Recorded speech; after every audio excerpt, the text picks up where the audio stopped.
What's the secret weapon that will end the war in Ukraine?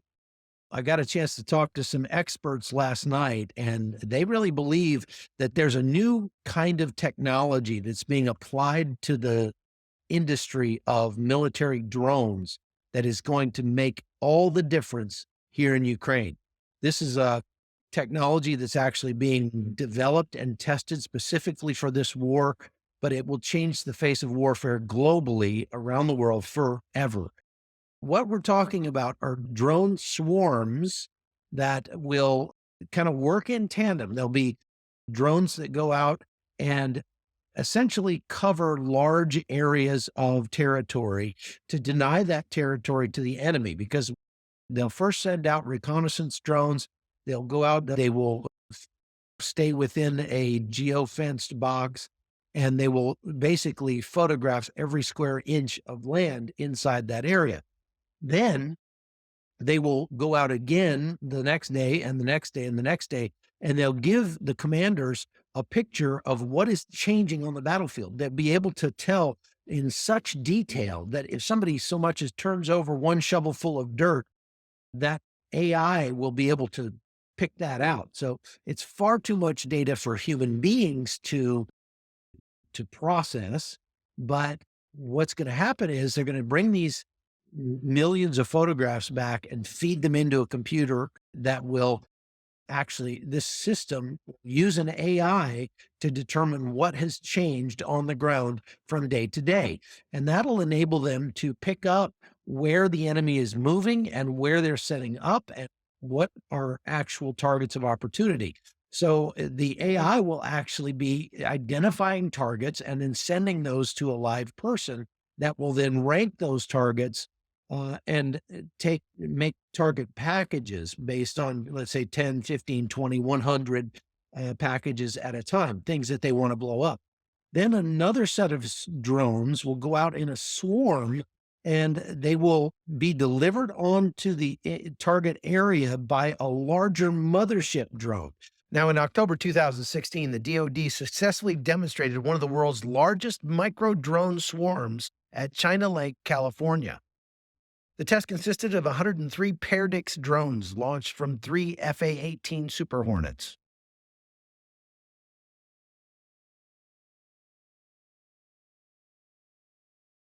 They had 2.6-inch propellers, a 6.5-inch body, an 11.8-inch wingspan, and weighed 10.2 ounces each.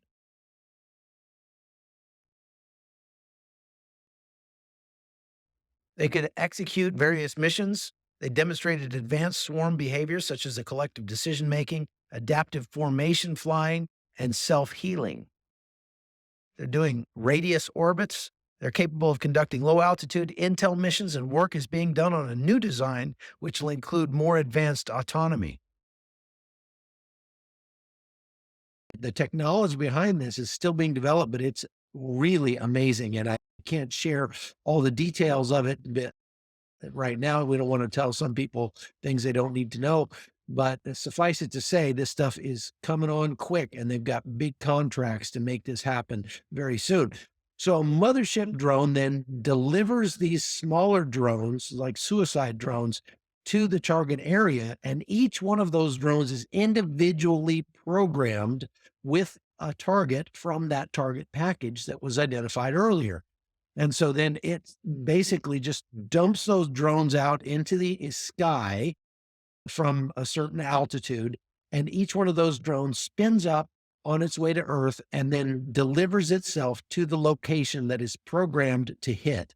And it's like something out of Star Wars, but those drones are going to just wipe out they'll be able to take out huge swaths of enemy territory and deny that territory to the enemy. And anybody that comes in there is going to get blown up. So not only that, but when the war is over, there's going to be millions of landmines all over that area. And one of the things that they're experimenting with now are special cameras and ground penetrating radar, LiDAR, things like that will be able to identify and see where those mines are and then create a database of their locations. And whenever they want to, when they're ready to recover those mines, they'll have a perfect map that they can go out and actually find the mines very easily and very safely, pick them up and move them, disable them, whatever they need to do. Or potentially in the future, they'll be able to send another drone swarm out, and each drone in the swarm will go and attach itself to one of the mines and blow itself up, which then will allow them to clear huge areas of farmland very quickly, safely, and cheaply compared to the way they have to do it now. So there's some really amazing things coming here in Ukraine, and the things that they learn here in Ukraine, like I say, are going to change the face of war forever. War is becoming increasingly automated, which makes it safer for the human beings involved, at least the soldiers, and very high tech, and actually much, much cheap from the standpoint of the way that war has always been fought to date. Meaning, you take the cost of a $2 billion B 2 bomber as opposed to $1,000 DJI drone. That's really what we're talking about. Orders of magnitude cheaper. And the question is, how quickly can they get this stuff out into the field?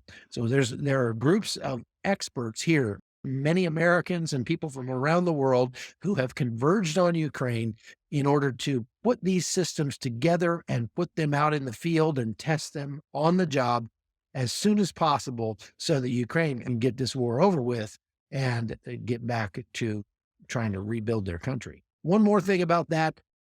I read a book by Bill Browder, who's a heavy Putin critic.